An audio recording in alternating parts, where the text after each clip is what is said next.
Barat, tapi Bapak sudah sebagai netizen. Keren kan? Netizen itu adalah warga internet, warga yang melek dengan internet, itu namanya netizen. Kembali ke ini awal. Facebook ini adalah aplikasi medsos yang paling banyak dipakai di seluruh dunia dan Indonesia.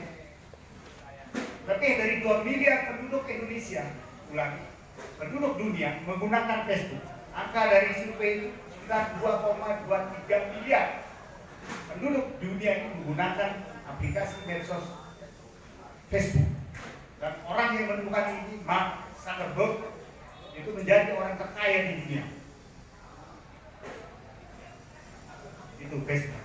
Kemudian Twitter ini kecil. Yang paling banyak kedua itu adalah YouTube. Ya. YouTube ini dipakai hampir 2 miliar. Jumlah tepatnya itu 1,9 penduduk dunia ini menggunakan YouTube dalam berkomunikasinya. Kemudian yang ketiga, Instagram. Instagram ini dipakai oleh yang ketiga itu adalah WhatsApp. WhatsApp dipakai oleh kurang lebih 1,5 miliar penduduk dunia. Terkoneksi online tanpa batas. Nah, yang keempat baru Instagram. Pertanyaan saya, apa beda Facebook dan Instagram? Bedanya jelas. Kalau Facebook ini hampir penggemarnya itu adalah ABG, angkatan babi gue, bukan kaum milenial. Jadi yang sudah umur-umur seperti kita ini lebih nyaman pakai Facebook. Pasti jarang bapak-bapak pakai Instagram ya. Tapi anak-anaknya bapak pasti bermain di Instagram. Ya, setuju ya? Kenapa begitu? Ya, itulah pinternya orang-orang yang membuat. Dia tahu apa yang ada dalam pikiran kita. Jangankan apa yang kita lakukan dalam pikiran kita. Orang-orang yang meng-create atau yang menciptakan medsos ini tahu 10 langkah yang akan kita lakukan sudah diantisipasi. Kalah kita tentara Pak. Kalau kita kan mengantisipasinya paling 2-3 langkah. Facebook, Instagram, yang namanya Mark Zuckerberg, Jeff Bezos, apa lagi yang pelaku-pelaku medsos ini 10-20 langkah lagi sudah ditahan. Itu yang namanya artificial intelligence, kecerdasan buatan. Nanti apa itu? Nanti akan saya jelaskan. Seperti itulah. Next. Tadi bapak-bapak sudah saya gaulkan sebagai netizen. Jadi bapak adalah warga internet, warga negara internet yang aktif menggunakan internet. Karena dalam survei yang sahih itu disebutkan bahwa dalam 24 jam manusia rata-rata terkoneksi dengan internet itu adalah 8 jam lebih. Waktu tepatnya 8 jam 30 menit. 8 jam setengah hidup bapak tergantung dengan internet. Dari 8 jam lebih sedikit itu, hampir 3 jam bapak pergunakan untuk bermedia sosial, chatting, kirim WA, dan lain sebagainya. Betul tidak? Betul. Rata-rata 3 jam. Nanti hasil survei yang saya sampaikan. Next. Sehingga dari pola hidup, dari gaya hidup, dari tren semacam itu, terkenallah yang namanya generasi milenial. Bapak Ibu harus tahu, jangan sampai sama anak-anak yang di rumah, Pak, generasi milenial ini seperti apa sih? Pak, sekolah toleh nanti kan istilah tentara kan. Jangan, harus lebih keren, harus kelihatan lebih pintar. Saya pun Bapak Ibu, tuh gak ada ibu ya, Bapak netizen, saya di rumah itu dianggap gaptek sama anak saya. Karena saya ini kepala dinas Kominfo. Yang staff saya itu orang pintar kayak dia ini. Kecamatan Brawijaya, orang statistik. Ada lagi perangkat komputer, programmer, hacker. Itu anak buah saya semua, pintar-pintar. Tapi di rumah saya dianggap gaptek sama anak saya. Menes. Oke lah, nggak apa-apa. Sehingga generasi yang lahir, yaitu generasi Y dan generasi Z, itu dinamai generasi milenial. Belum kita ngomong generasi alpha, ada istilah itu. Nah ini sebagai menambah wawasan saja ya Bapak-Bapak ya. Boleh ya, daripada berteori nanti Bapak ngantuk. Menurut ahli, ada 5 pembagian generasi. Awal Perang Dunia Kedua, awal Perang Dunia Pertama dan Kedua itu namanya generasi tradisional. Pada saat itu terjadi peperangan di banyak tempat. Itu generasi tradisional, generasi yang sangat berjuang dalam hidupnya, berperang sama lain. Waktu itu terjadi sebuah kejadian yang luar biasa dalam konstelasi politik dunia. Itu namanya generasi tradisional. Lahir sebelum tahun 1946. Kemudian setelah Perang Dunia Kedua selesai, muncullah generasi yang namanya generasi baby boomer. Baby boomer itu kelahiran ledakan bayi-bayi. Itu akibat bapak-bapak kita yang habis perang itu kawin dan bikin anak banyak-banyak. Itu namanya generasi baby boomer. Itu generasi yang lahir dari tahun 1946 sampai tahun 1964. Saat itu perang Vietnam sedang berlangsung. Nah, generasi yang lahir pada saat itu namanya generasi baby boomer. Waktu itu muncullah aliran-aliran musik yang menampilkan kebebasan, free sex. Waktu itu terjadi tahun 60-an itu. Itu baby boomer, sehingga terjadi ledakan kelahiran di dunia ini. Itu generasi baby boomer. Kemudian setelah generasi baby boomer 64 ke bawah, 65 ke atas sampai tahun 80, itu muncullah generasi yang namanya generasi X. Ya kan? Bapak pasti ingat generasi X. Generasi yang dilahirkan oleh baby boomer ini. Generasi X ini adalah generasi yang sudah mengenal game, generasi yang sudah mengenal komputer dalam tahap-tahap awal, generasi yang sudah akrab dengan listrik, telepon itu sudah akrab karena dia sudah lahir tahun 65 sampai 80. Waktu itu komputer, HP, laptop itu belum. Setelah generasi X selesai, yaitu 80 ke bawah, jadi 80 sampai tahun 2000, muncullah generasi yang namanya generasi Y. Inilah muncul pertama kali istilah generasi milenial. Generasi milenial itu diwakilkan oleh generasi Y dan generasi Z. Generasi Y dan generasi Z. Dan saya termasuk generasi Z. Karena saya kelahiran 70-an. Generasi Y. Jadi waktu saya lahir, dalam periode itu saya sudah mengenal yang namanya game, meskipun masih sederhana sekali waktu itu. HP, sudah ada HP handphone, HP tangan. Sudah kita mengenal komputer dalam kapasitas yang sangat basic, masih pakai DOS. Ingat gak DOS? Disk Operating System, disket ya. Kemudian muncul Windows yang menghapus semua itu, nah, dan lain sebagainya. Itu generasi X dan generasi Y dan generasi Z. Itu kaum milenial sudah, ya. Kaum yang sudah ya itu tadi, dekat dengan IT. Internet sudah menjadi bagian hidupnya. Bukan waktu ini. Ini sekarang ini kan kita masuk generasi milenial, menikmati. Nah kemudian muncullah yang namanya generasi alpha. Generasi alpha itu adalah generasi hebat, generasi yang paling ter.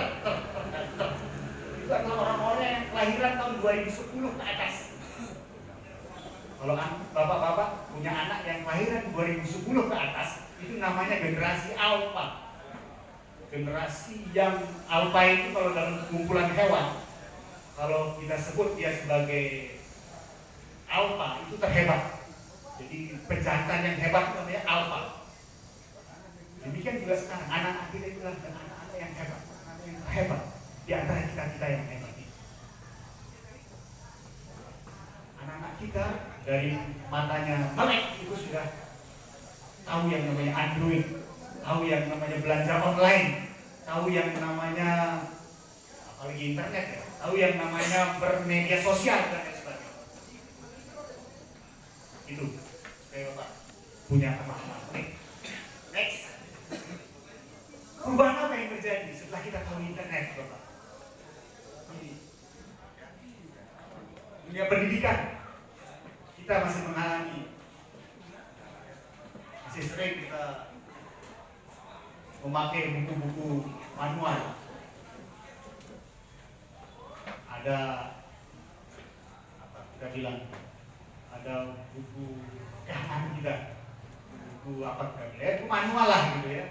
Tapi sekarang sudah bertransformasi ini semua menjadi internet. Sekarang orang bikin PR, kalau di sini mungkin belum ada berapa banyak sekolah di perguruan tinggi kelas jauh. Jadi cukup membuat paper, membuat PR lewat online saja. Ini sudah virtual, gurunya itu sudah tidak kelihatan. Tapi bukan berarti tidak terkoneksi. Terkoneksi dengan apa ya? Dengan internet. Transformasi ini sudah terjadi, Bapak. Sudah. Yang kedua, kehidupan sosial budaya kita. Yang tadinya kopi darat, istilah dulu zaman kita, zaman interkom, zaman HT, ya kan? Ada namanya kopi darat. Rayu cewek, sekarang itu kopi darat. Tapi sekarang udah enggak. Anak-anak kita itu sudah berada di ruang 4 kali 6, 4 kali 2 meter, tapi temannya kemana-mana. Punya teman 4.000, punya teman 5.000. Tapi virtual semua, nggak jelas. Karena apa? Hanya ada di pertemanan saja. Apakah mereka berteman secara batin juga? Atau berteman secara fisik juga? Belum tentu. Beda. Medsos itu mengambil peran yang sangat dominan. Nggak perlu lagi kopi darat. Hati-hati. Nanti akan saya jelaskan kenapa istilah rawan itu. Apalagi yang punya anak-anak. Dari sisi ekonomi juga. Ekonomi konvensional sudah sangat berubah. Sangat berubah. Dulu pasar Bertais, Blok M, Tanah Abang itu menjadi sentra pusat ekonomi. Tapi sekarang sudah tergerus oleh belanja online. Ya. Saya banyak punya teman yang pelaku bisnis di Bertais, di Cukli, saya itu semua hampir mau gulung tikar semua karena tidak siap menghadapi gempuran belanja online.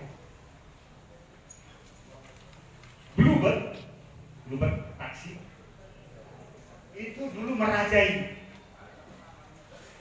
otomotif, persewaan dan sebagainya, sampai gila-gilaan keuntungan. Sekarang turun drastis, kurang dari setengah keuntungan Bluebird karena dihajar oleh namanya Gojek dan Grab. Pemilik Gojek, KTL Makarim, Makarim, itu punya pendapatan 7 triliun setahun, Bapak. 7 triliun bayangkan. Padahal cemen kan, 2.000 kita bayar, 3.000 kemana-mana. Keuntungan yang dia raih dengan bisnis online, e-commerce, namanya e-komersial, luar biasa. Orang terkaya di dunia sekarang itu rata-rata bermain di sini. E-commerce. Jeff Bezos yang memiliki startup Amazon Amerika yang baru cerai sama istrinya. Itu kekayaannya itu luar biasa. Tapi kemarin dia punya surat kabar Express Washington Post itu bangkrut. Siapa yang sering lihat di media di Detik.com? Ya. Dia mati oleh kesuksesannya sendiri. Di online dia sukses, Jeff Bezos ini, tapi di media offline dia bangkrut. Ya it's okay, ini realita. Bilang apa? Tutup. Washington Post. Ini yang terjadi. Ya, next. Nah ini generasi milenial yang tadi saya ceritakan itu terkait dengan revolusi industri 4.0, 4.0. Ya. Bapak-bapak netizen harus paham ini. Sering pasti dengar ini. Sekarang kita memasuki era 4.0, 4.0. Sering dengar ya bapak-bapak ya. Jangan sampai bingung apa ini 4.0. Nah, saya jelaskan sedikit ya. Perkembangan industri itu dimulai pada saat penemuan mesin uap. Ya. Penemu mesin uap siapa? Pinter, keren. Betul, luar biasa. James Watt pada saat penemuan mesin uap menumbuhkan yang namanya revolusi industri di Inggris tahun 1784. Kemudian juga sebelum mesin uap ditemukan ada juga penemuan mesin cetak oleh J. Gutenberg. Muncullah industri dalam tahap primitif ya, industri tapi masih primitif, belum produksi massal, belum mass production, belum, masih industri rumah. Ini terjadi. Itu namanya industri 1.0 awal. Kemudian beranjak di abad ke 19, tahun 1870, industri manufaktur mulai berkembang. Industri massal yang melibatkan banyak orang, kemudian produksi massal itu tumbuh pada saat itu. Waktu ini sudah mulai terjadi konflik-konflik di berbagai negara. Perang Dunia Pertama sudah mau mulai waktu itu. Perang Candu di antara Inggris dan China sudah terjadi. Revolusi Rusia, revolusi revolusi Rusia sudah terjadi pada saat ini. Sehingga pada saat itu orang membutuhkan peralatan perang, industri turunannya secara massal dan masif. Nah inilah industri itu dinamakan industri 2.0. Kemudian setelah itu, pada saat industri 2.0 ini sudah mulai menggunakan yang namanya bahan bakar fosil, bahan bakar minyak, batu bara. Ini sudah ditandai dengan ini. Oh iya, silahkan. Berjalan sampai era Perang Dunia Pertama, Perang Dunia Kedua, dan lain sebagainya, sampai Perang Vietnam. Kemudian pada selesai Perang Vietnam, muncullah namanya industri 3.0. Itu industri di mana pada saat itu robot sudah hadir, automatically sudah muncul. Penggunaan listrik dan elektronik, barang-barang elektronik sudah muncul juga. Dan kata orang Indonesia ini sebetulnya baru mencapai di industri 3.0. Ya. Meskipun sudah beralih ke sini juga masa transisi. Industri 3.0 ini sudah ada produksi yang menggunakan teknologi dan komputerisasi. Selesai, dan hari ini 10 tahun yang lalu kita sudah memasuki yang namanya industri 4.0. Ciri-cirinya adalah ini, ditandai dengan sistem cyber physical. Kemudian industri boleh menyentuh dunia virtual, dunia yang nggak kelihatan. Berbentuk konektivitas manusia, mesin, dan data, semua sudah ada di mana-mana. Jejaring, internet ini kan menghubungkan atau mendekatkan yang jauh, tapi menjauhkan yang dekat, kan istilahnya begitu. Karena sudah tidak ada batas lagi, Bapak. Sekarang anak-anak kita kalau mau bikin PR atau bikin tugas apa, tinggal ngeklik aja di Google. Sudah muncul jawaban. Ini yang terjadi. Semua sudah virtual, tidak perlu lagi fisik. Nanti lama-lama kita akan berhadapan dengan hologram. Jadi manusia virtual. Fisik berhadapan dengan ini. Jepang sudah terjadi persoalan ini. Orang Jepang sekarang sudah jarang keluar negeri. Mereka sudah sibuk di kamar atau di tempat kerjanya. Dia mau melakukan hubungan suami istri, tinggal dia beli robot seks. Betul. Dia mau makan, tinggal belanja online. Dia mau apa saja, tinggal klik di internet, sudah hadir. Sehingga di Jepang, piramida penduduknya di Jepang sekarang itu adalah piramida terbalik dengan kita. Orang tua di depan yang usianya 50 tahun ke atas itu besar sekali. Sehingga di Jepang muncul yang namanya kekurangan tenaga kerja di Jepang. Karena tingkat kelahiran di Jepang itu hampir minus. Itu juga terjadi di Singapura, Jepang, Singapura, Korea. Itu terjadi karena apa? Semua dimanjakan oleh kehadiran internet dan teknologi.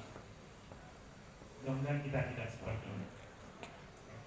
Dia mau berlibur, dia hanya klik satu layar penuh, muncul dia seolah-olah ada di pantai dan sebagainya.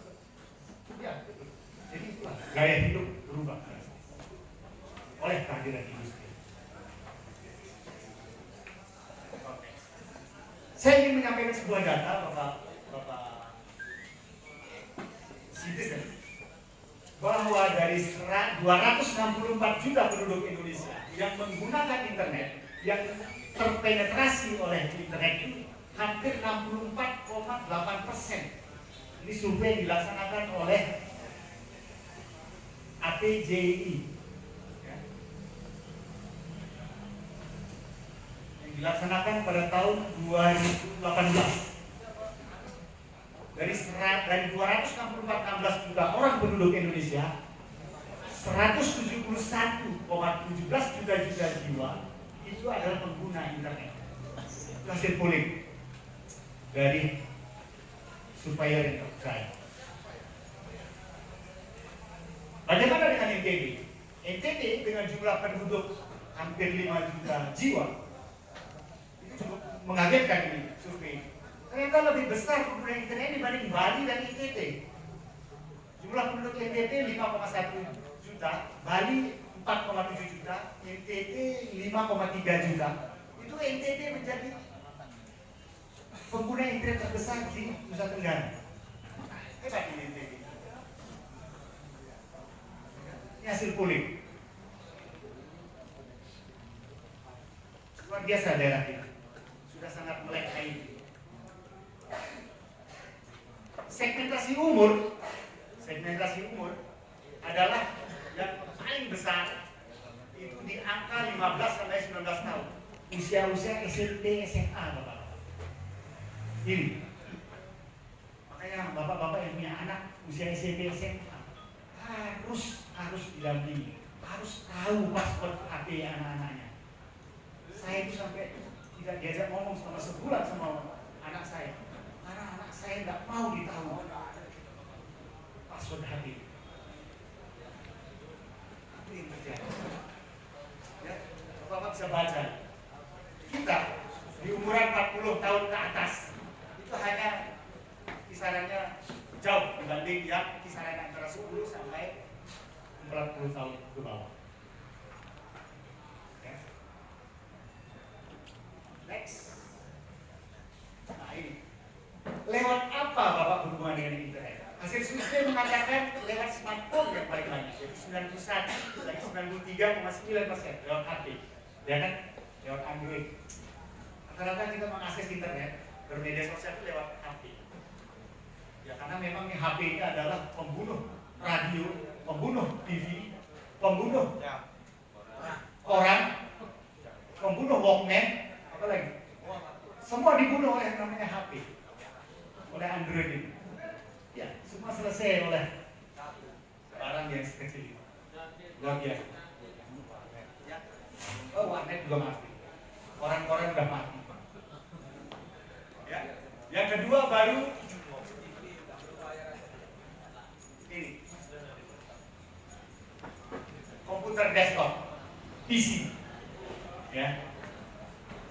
Ternyata kita orang kantoran menghabiskan 3 jam untuk bermain internet di lewat laptop maupun komputer meja. Ya, laptop hampir sama. Tapi itu yang keren. Nah ini, berapa lama yang dibutuhkan bapak-bapak untuk berinternet? Hampir, ini yang abu di sini, 8 jam ke atas. Itu hampir 19,6%. 8 jam ke atas tanpa kita sadar. Bayangkan. Saya kemarin diisi materi di SMP 15, saya bilang anak-anak itu kan belajar dari sekolah ini dari jam 7 sampai jam 2, 8 jam belajar. Tapi di luar itu langsung anak-anak kita terhubung dengan internet setelah dia keluar dari sekolah. Kemudian 8 jam lagi untuk tidur. Pertanyaannya, kapan dia bermain sama orang tuanya? Kapan dia bersosialisasi dengan tetangga kiri kanan? Hampir tidak ada. Karena itu tadi jam rata-rata orang terkoneksi dengan internet. Dan 3 jam, sekian menit bermain medsos. Nanti setelah saya menyampaikan ini, tolong melakukan survei sendiri. Benar nggak apa yang dikatakan oleh polling ini? Ya, alasan utama, ini untuk bersosial media, untuk komunikasi, WA, Instagram, Line dan sebagainya. SMS termasuk ini, hampir. Jadi komunikasi lewat pesan ini tetap dominan. Yang kedua baru bermedia sosial, dan yang ke-11% mencari informasi terkait pekerjaan, terkait terkait sekolah dan sebagainya. Itu. Ya. Pertanyaannya, kenapa Facebook, Twitter, Instagram itu disukai? Karena menyediakan banyak hal yang dimau oleh kita. Contohnya, sebagai sarana komunikasi, jelas. Kemudian sumber informasi dan pengetahuan. Anak-anak kita kalau mau mencari tugas di sekolah, tinggal search. Kemudian membangun relasi dan komunitas. Ini yang bahaya. Berapa banyak kejadian karena ini tadi.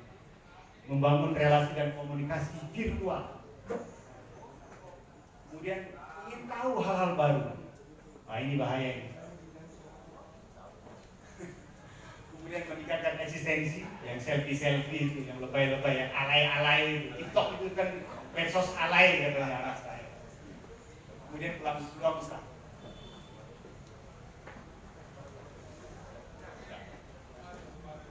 Ya ini tadi ya, Facebook, Instagram, YouTube tadi udah kita bahas. Pertanyaannya, bapak-bapak, apakah internet aman? Jawab. Tidak aman. Dua jawaban. Di satu sisi aman, di sisi yang lain juga tidak aman. Kayak mata pisau kan.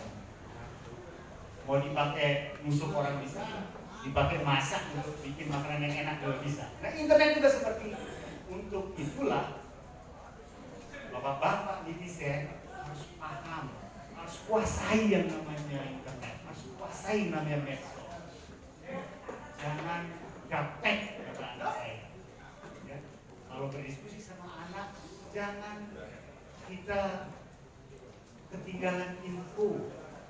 Berikan dia literasi, berikan dia pemahaman yang cukup. Ya. Oke. Karena apa Bapak Ibu? Dunia nyata itu sama dengannya dunia cyber. Anak-anak kita atau kita memiliki tabiat baik di dunia nyata, dia juga akan baik juga di dunia cyber. Ya. Karena semua yang di dunia nyata itu ada di dunia cyber. Mau apa deh? Saya mau tanya sekarang. Sampai tukang pijat online pun ada, prostitusi online pun ada. Mau apa? Bersih-bersih dulu rumah pun ada online. Iya kan? Jadi itu, jadi refleksi dunia nyata ada tersedia semua di dunia cyber. Kebalikannya juga begitu. Jelek di dunia nyata, jelek juga di dunia cyber.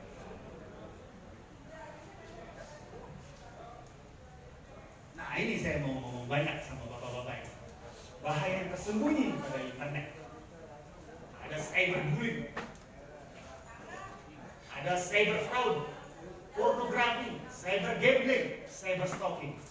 Cyber stalking ini kepo kalau bahasa kita sekarang, penguntit. Bahasa Inggrisnya kepo, penguntit. Ya, udah begitu. Ya, biasanya ini dialami oleh artis-artis terkenal. Terobsesi mereka. Umpamanya ada di antara kita yang suka dengan anak-anak bawah umur pokoknya. Biasa dia menggunakan cyber stalking ini. Dia incar anak-anak kita yang masih SMP. Kemudian dia buat akun palsu. Dia ini orang yang hebat, orang sukses. Banyak kejadian yang diakibatkan oleh cyber stalking ini. Dikuntit kita. Ditahu anak-anak kita suka boneka, diberikan. Jadi keranda dari orang-orang ini disesuaikan dengan keinginan dari calon korban. Umpamanya si A seorang perempuan yang sangat mengidolakan seorang TNI umpamanya. Dia menjelma akunnya, keranda itu dengan aktivitas yang berbau kemiliteran. Itu banyak terjadi. Ya kan?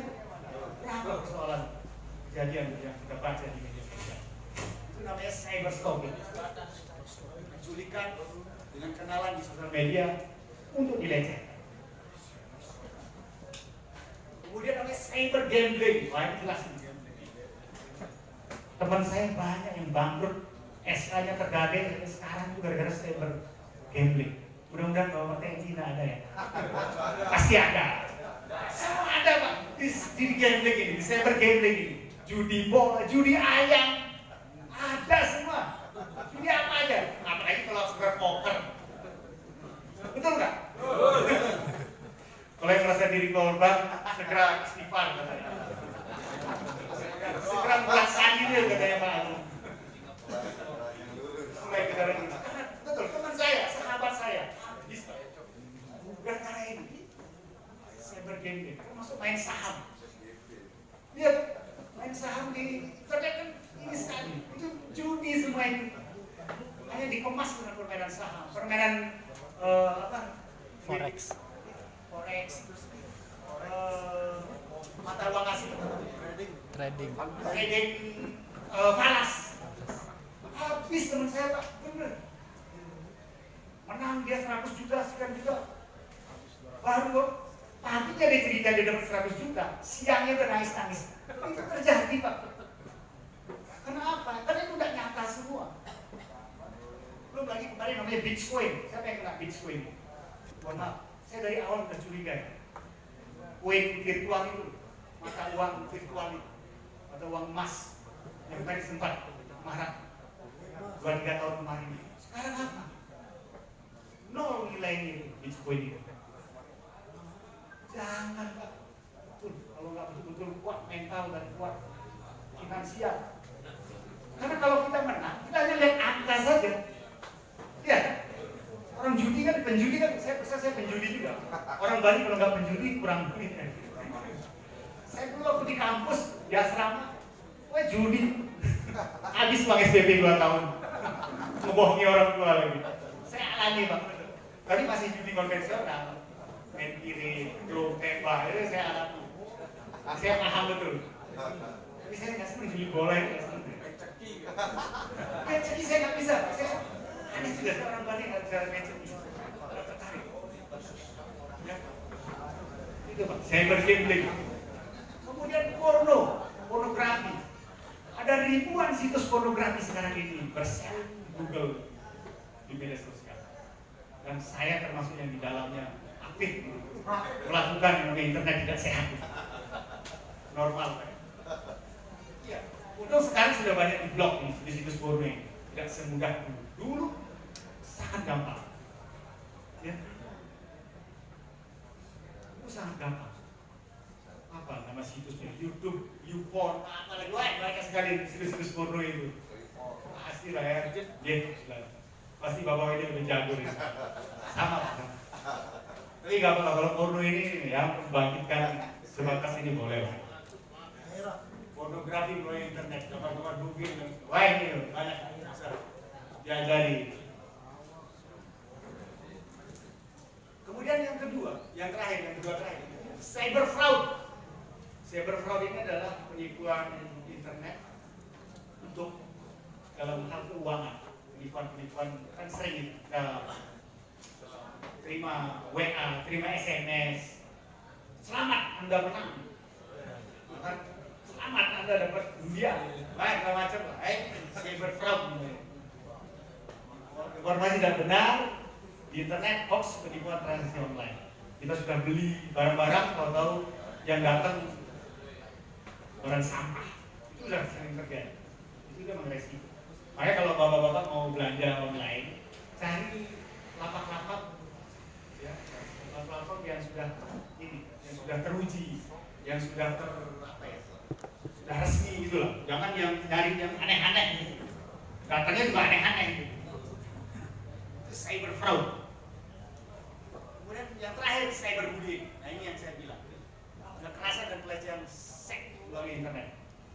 Maka saya titip anak-anak kita harus juga, karena rentan dengan yang namanya cyberbullying, pornografi dan cyberstalking ini. Ini sering terjadi ke anak-anak kita yang masih belum memiliki cukup kemampuan untuk melakukan defense. Harus didampingi. Setuju Pak ya?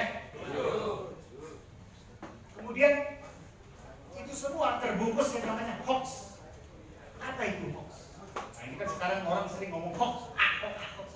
Kalau orang kita ditanya hoax itu apa? Berita bohong. Iya, berita bohong. Tapi definisi yang benar adalah kepalsuan yang sengaja dibuat untuk menyaring sebagai kebenaran. Ya. Jadi DNA-nya hoax itu memang jelek sudah. DNA-nya, darahnya hoax itu jelek. Makanya kemarin pada saat Ketua BSSN, Badan Cyber dan Sandi Negara melakukan wawancara dengan wartawan setelah beliau dilantik, seorang Mayor Jenderal itu ditanya oleh wartawan, kemudian beliau slip of the tongue, gitu. Slip of the tongue itu ya teledor dalam berucap. Dia mengatakan hoax itu bagus kalau itu untuk kemajuan bangsa. Padahal dia lupa, namanya hoax itu ya ini. Karena pengertian naturalnya, DNA-nya hoax itu ya udah itu.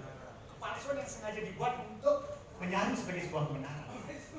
Beda dengan konsep agama saya, agama hidup. Boleh kita bohong untuk anak sakit, kan? Untuk anak kecil, boleh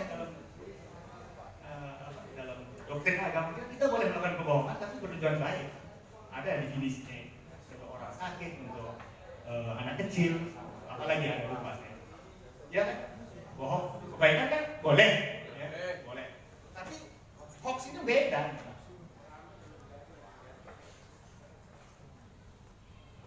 Dan jenis berita bohong yang terjadi di medsos itu adalah seperti ini. Berita bohong yang disengaja, berita bohong yang menghasut, berita yang tidak akurat, berita ramalan, dan berita yang menyudutkan. Dari mana hoax itu menyebar? Kalau bisa lihat, paling banyak itu di media sosial, di Facebook, di WA grup apalagi. Waduh sering sekali, ya kan? Belum lagi kemarin Pilpres. Ya, Pilpres. Apa salahnya Pak Prabowo? Apa salahnya Pak Jokowi? Kok kita sebenci itu gitu sama figur-figur panutan itu? Karena apa? Karena kita sudah diracuni berita hoax. Nanti saya ada slide berikutnya saya jelaskan. Iya, berapa grup WA yang nyaris bubar gara-gara beda pilihan politik? Iya, grup SMA, grup SD, grup SMP nyaris bubar gara-gara pilihan politik yang berbeda. Sekarang Pak Prabowo sama Pak Jokowi sudah ketemu, sudah makan siang Pak. Mereka sudah gini kan. Mau apa? Kita masih bermusuhan sama teman-teman kita. Kan lucu gitu. Baru kita sadar. Wah ini sebenarnya permainan saja.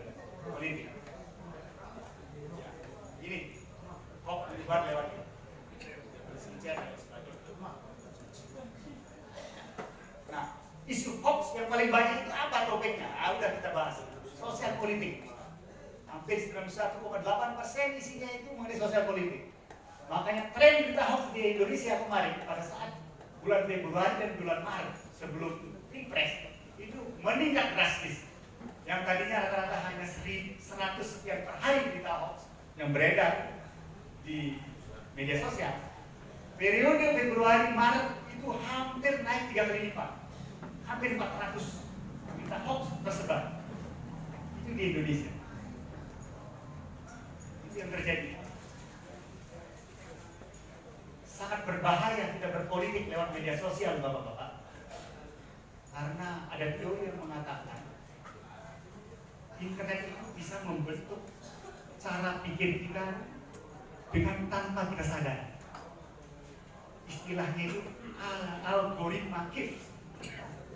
Jadi otak kita itu seperti digiring tanpa kita sadar. Yang tadinya kita membenci orang itu, tapi oleh media sosial yang sudah memiliki yang namanya intelligence artifisial itu berubah drastis tanpa kita sadar. Contoh, oke, kalau politik dikit terlalu berat. Bapak pernah nggak di HP-nya itu kadang-kadang muncul iklan, muncul gambar porno, gitu kan? Kita klik tanpa kita sadar. Apa sih ini?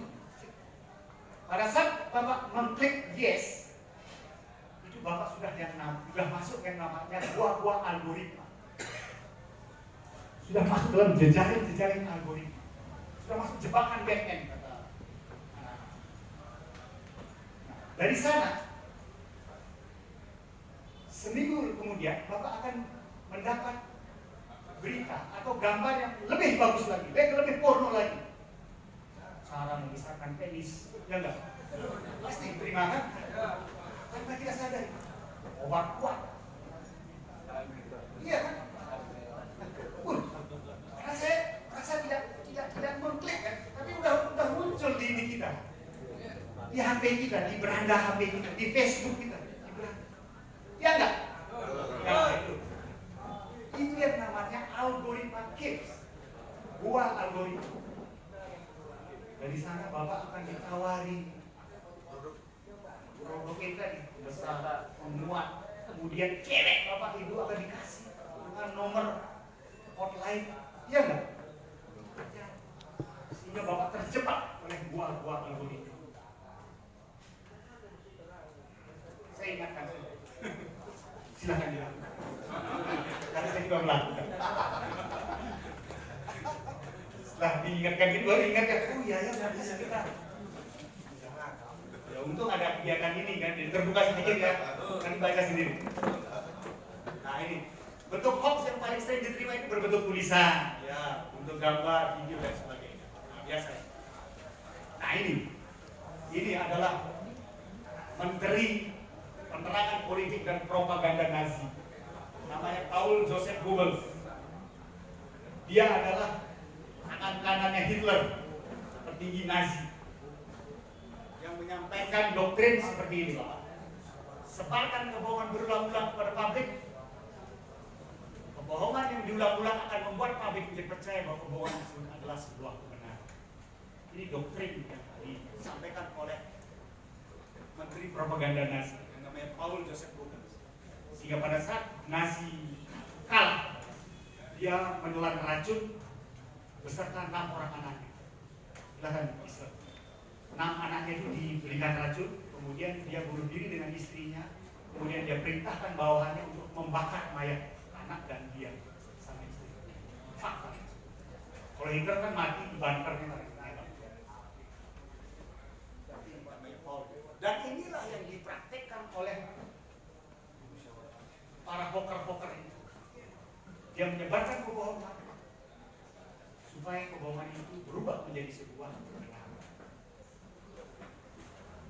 Yang paling sukses menerapkan ajaran Nazi yang seperti ini, propaganda, adalah Korea Utara. Korea Utara itu luar biasa. Media sosial, informasi yang dikuasai oleh pemerintah, yang tiap hari TV-nya, radio itu hanya doktrin-doktrin saja. Propaganda saja. Karena layarnya kelapa, itu Korea Utara. Oke, setelah saya ngomong soal hoax, ini etika, ini berteori ya, nggak perlu lah ini ya. Jangan menyindir, menghina, melecehkan, jangan sombong, jangan mengeksploitasi pribadi, keluarga dan lain sebagainya. Karena apa Bapak Ibu? Bilang itu, saya terbiasa Bapak Ibu. Bapak-bapak, karena kita ada namanya undang-undang ITE, Undang-Undang Informasi dan Transaksi Elektronik, yaitu Undang-Undang Nomor 19 Tahun 2016. Jelas mengatur yang tadinya kita ngerumpi, menjelek-jelekkan orang lewat bisik-bisik telinga, kemudian itu kita bawa ke media sosial, itu bisa Bapak kena pasal. Pasal pelecehan, pencemaran nama baik, pasal pengungkapan kebencian. Ahmad Dhani, saya seorang penggemar Ahmad Dhani, kena hukuman 2 tahun 6 bulan penjara di Pengadilan Negeri Surabaya. Itu hanya gara-gara dia mengatakan di media sosial itu bahwa orang-orang yang mendemo dia itu adalah orang-orang idiot. Idiot kamu. Kena 2,6 bulan Pak. Karena undang-undang ITE. Masalah pasal 28 ayat 2 Ahmad Dhani tanpa sah menyebarkan kebencian, rasa kebencian terhadap suku, agama, ras dan antar golongan. Kena Ahmad Dhani. Faktanya seperti itu. Karena apa? Karena kita itu menganut yang namanya civil law system. Civil law system itu hukum itu ada yang tertulis. Hukum itu adalah apa yang tercantum dalam undang-undang. Pasalnya ada, unsur-unsurnya terpenuhi, dan hakim meyakini itu sudah kebenaran. Karena aspek keadilan dan aspek kemanfaatan tidak menjadi pertimbangan. Bukan tidak menjadi pertimbangan, tapi lebih dominan. Hukum adalah apa yang tertulis. Beda dengan yang memiliki mazhab common law system. Common law system itu Amerika, Inggris dengan sistem juri. Masyarakat itu bisa membentuk hukum. Makanya karena ada kejadian seorang negro membunuh pria kulit putih yang telah memperkosa anak. Terjadi di salah satu negara bagian di Amerika. Oleh juri mengatakan dia bebas. Lalu kalau Indonesia jangankan membunuh, nenek yang nyuri kayu kapok aja kena, iya nggak? Sampai hakimnya katanya nangis memberikan dia uang untuk membayar. Karena begitulah sistem hukum kita, civil law system. Hukum itu adalah sesuatu yang tertulis. Hukum itu adalah kepastian hukum, bukan kemanfaatan dan keadilan. Itu Pak, ini teori hukum sedikit. Jadi gitu ya. Nah ini, etika dan berinternet ini juga. Jangan menyebarkan informasi yang sekiranya tidak logis untuk kebenarannya. Bla bla bla sebagainya. Ya, tips dalam berinternet. Ya silakan baca sendiri ya. Saya tidak mau berteori. Nah ini juga penting ini. Gunakan password dan ganti password secara berkala. Ini juga sering. Mudah sekali bisa dibongkar, bisa di-hack, bisa di apa kita bilang phishing. Banyak istilah-istilah yang itu semua mainannya hacker. Kita sudah merasa udah di password aman. Enggak, gampang sekali. Apalagi Bapak sering mengakses lewat internet gratis itu. Gampang sekali itu dijebol akun-akunnya Bapak. Gampang sekali. Kemarin kita simulasi. Hanya kurang dari 3 menit orang sudah tahu akun kita. Hanya cukup tahu nama ibu kita dan nama ibu kandung kita. Jebol. Hati-hati. Nah ini tadi kriteria password yang kuat. Nah ini gunakan huruf besar dan kecil, minimal 8 karakter. Gunakan kependekan kata atau istilah. Nah, ini. Gunakan simbol dan angka. Jangan yang ini Pak. Kalau ini udah terlalu umum dan kita selalu menggunakan itu. Saya saja sering menggunakan itu supaya gampang diingat. Kan itu alasan kita. Karena ini gampang sekali diterka. Tanggal dan tahun kelahiran, nama sendiri atau anggota keluarga, biasanya anak-anak kita pakai itu password. Nama binatang piaraan, kata-kata kombinasi umum, pokoknya Intan 123, Tasya 123, anak kita. Udah itu udah jamak. Habis itu. Gampang sekali disitu. Terima kasih. Saya kira demikian. Wassalamualaikum warahmatullahi wabarakatuh. Om Santi Santi.